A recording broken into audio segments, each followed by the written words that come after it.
My name is Riley Arnold, and this is my video diary 3 on critical thinking and more specifically fallacies.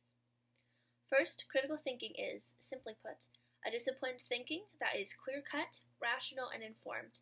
It requires a person to actively engage in conceptualizing, analyzing, and applying information in order to reach a conclusion, whether in a conversation or when they're thinking about an event that happened later on. It's a natural way of thinking that can be shaped and used to really grow and help us as people think through situations and emotions. Now, heuristics are shortcuts our brains will take to help us solve problems, but they can sometimes end up causing more problems when they are substituted for valid logic. This is called a logical fallacy, which is a mistake in reasoning because of a misconception.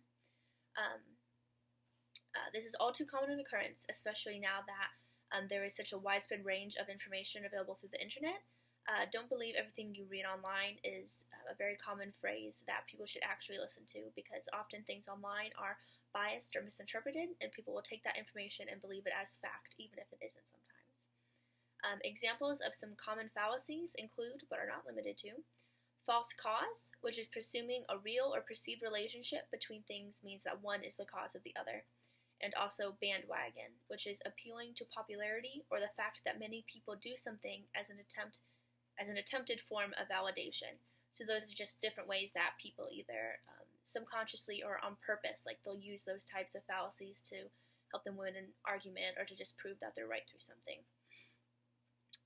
Fallacies can also be created through causal attribution, and causal attributions are when people infer causes for observed behavior.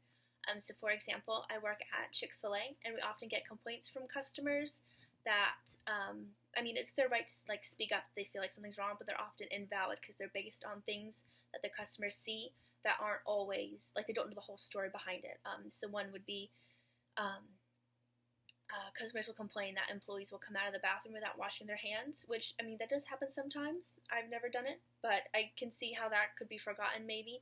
But actually, Tennessee and Florida are the only two states that allow sinks in the handicap stalls, the bigger rooms, and my Chick-fil-A is right near Disney, so we get a lot of tourists. So if they're in there and they see an employee leave the bigger bathroom and just walk out, even if they did wash their hands in there, they're going to think they didn't wash their hands, what the heck are they doing, even if the employee did.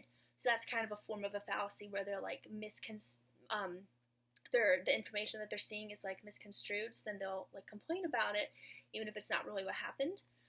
And another way, I'll just at work, I'll have to deal with that through critical thinking, and also just understanding that that's probably what happened, and then being able to deal with them nicely and courteously in that way. And then thinking I can use critical thinking just at work on a general basis, because since it's a way of thinking through scenarios and situations that happen, I can use that to be able to smartly and accurately reply when any situation comes up. So I found information on critical thinking and the fallacies very fascinating. It was cool and interesting to see shortcuts that people use, whether subconsciously or not. And I've seen some of the fallacies that were listed that I've used before, that I've recognized other people using.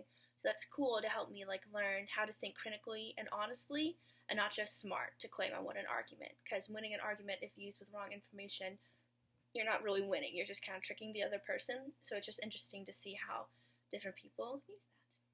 Thank you.